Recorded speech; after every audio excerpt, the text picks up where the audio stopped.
সেখানে সিপাহীজলা জেলার বিশালগড়ে দুষ্কৃতীদের তাণ্ডব, ঠিকাদারের বাড়ি লক্ষ্য করে গুলি, থানা থেকে মাত্র 300 মিটার দূরত্বে খোদ মহকুমা শাসকের বাসভবন সংলগ্ন এলাকায় চলল গুলি।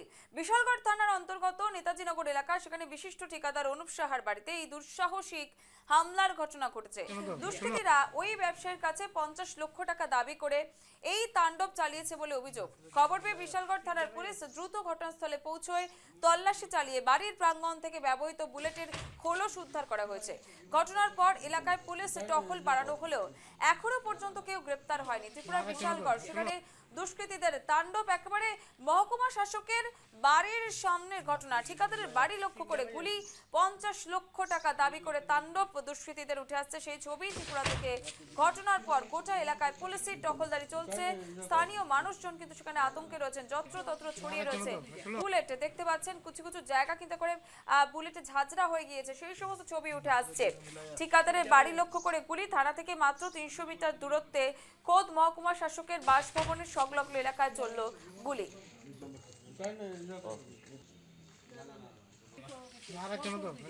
खराब क्यों हो रहा है विशालगढ़ में? लॉ एंड ऑर्डर ख़राब इसलिए हो रहा है क्योंकि कुछ ऐसे लोग हैं, एक दो लोग जो इंसिडेंट कर देते हैं। अदरवाइज़ लॉ एंड ऑर्डर ठीक है। कुछ एक दो इंसिडेंट हो जाते हैं जो कुछ ड्रग एडिक्ट लोग हैं या कुछ तरह के साइको लोग हैं, और पुलिस उनको पकड़ने के लिए कंटिन्यूसली ट्राई कर रही है। इसी तरह का इंसिडेंट जो पहले से ही हमारे लिए वांटेड था, उसने आके कुछ एक ऐसे मिसक्रेंट ने कुछ हरकत की है जिसको हम अभी एक्शन ले रहे हैं और इसी स्पॉट पर चेक करने के लिए आए थे, और एक दो दिन में उसको भी अरेस्ट करके इस तरह की भी घटनाओं को कम कर देंगे। Thank you. সরাসরি চলে যাবো, আমাদের সঙ্গে রয়েছেন আমাদের প্রতিনিধি ভূপাল চক্রবর্তী। ভূপাল, এই মুহূর্তে দাঁড়িয়ে কি কি আপডেট উঠে আসছে?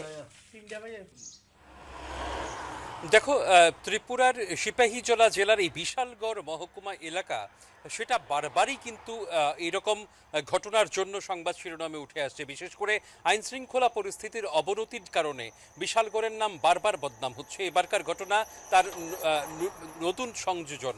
সেই ক্ষেত্রে পুলিশ এখনও অভিযুক্তকে গ্রেফতার করতে পারেনি। যেখানে অভিযোগ করছেন খোদ শাসক দলীয় একজন ব্যক্তি, তিনি যদিও পেশাগতভাবে তিনি ঠিকাদার এবং ব্যবসায়িক কাজের সঙ্গে জড়িত রয়েছেন, এবং তিনি নিজে 2016-17 সালের সময়ে নাকি পৃষ্ঠা প্রমুখ ছিলেন। তারপর থেকে দলীয় সংযোগ তার কিছুটা বিচ্ছিন্ন হয়েছে, এবং যার বিরুদ্ধে অভিযোগ করছেন তিনিও স্থানীয় নেতাদের ঘনিষ্ঠ বলে অভিযোগ জানা গেছে। যদিও এখনো পর্যন্ত পুলিশ সেক্ষেত্রে অভিযুক্তকে গ্রেফতার করতে পারেনি। কিছুক্ষণ আগে সেখানে গেছেন সিপাহীজলা জেলার পুলিশ সুপার, তিনিও খুব একটা যে আশ্বস্ত করতে পেরেছেন দোষীদের গ্রেপ্তারের ক্ষেত্রে, সেই রকম কোনো বক্তব্য কিন্তু তার কাছ থেকেও শোনা যায়নি।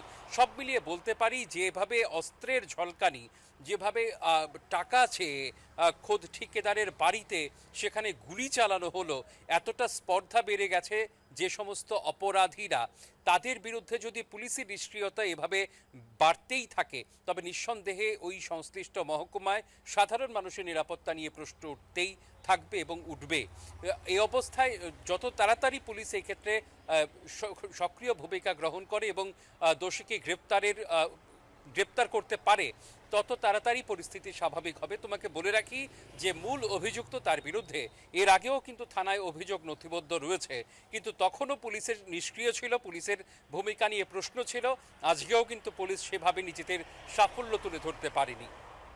একেবারে একই সঙ্গে আরেকটা প্রশ্ন উঠে আসছে, এডিসি নির্বাচনের প্রাক্কালে এই যে আইন শৃঙ্খলা পরিস্থিতি তৈরি হয়েছে, যেখানে একেবারে সুস্থতা নেই বা সাধারণ মানুষ নিরাপত্তাহীনতায় ভুগছেন, কতটা প্রভাব পড়তে পারে? নিঃসন্দেহে প্রভাব পড়বে, কারণ এডিসি বিশালগড় মহকুমার মধ্যে একটা বিস্তীর্ণ এলাকা রয়েছে যেটা এডিসি প্রশাসনের আওতাভুক্ত। তো স্বাভাবিক কারণেই নির্বাচনের আগে যেখানে অপরাধীর হাতে পিস্তল পৌঁছে যাচ্ছে, যেখানে অপরাধীরা গুলি করছে টাকা চেয়ে, সেই জায়গায় ওই এলাকার আইনশৃঙ্খলা পরিস্থিতি নিয়ে প্রশ্ন উঠছে এবং উঠবে। এবার এক্ষেত্রে সাধারণ মানুষ যারা রয়েছে, নাগরিক সমাজ যারা রয়েছে, তারা কতটা সুরক্ষিত রয়েছে, তাদের ভূমিকা, সেই ক্ষেত্রে পুলিশ কতটা নিরাপত্তা তাদের দিতে পারবেন, তা নিয়ে প্রশ্ন উঠছে। এখানে যার বাড়িতে গুলি চলেছে তিনি কিন্তু বলেছেন যে তিনি নিরাপত্তাহীনতায় ভুগছেন, তিনি সেখানে আদৌ থাকতে পারবেন কিনা সে নিয়ে তার মধ্যে আশঙ্কা তৈরি হয়েছে।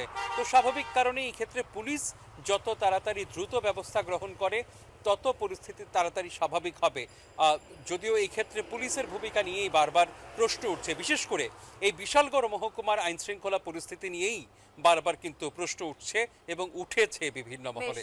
একেবারেই অনেক ধন্যবাদ। এতক্ষণ সরাসরি আমাদের সঙ্গে ছিলেন আমাদের প্রতিনিধি ভূপাল চক্রবর্তী।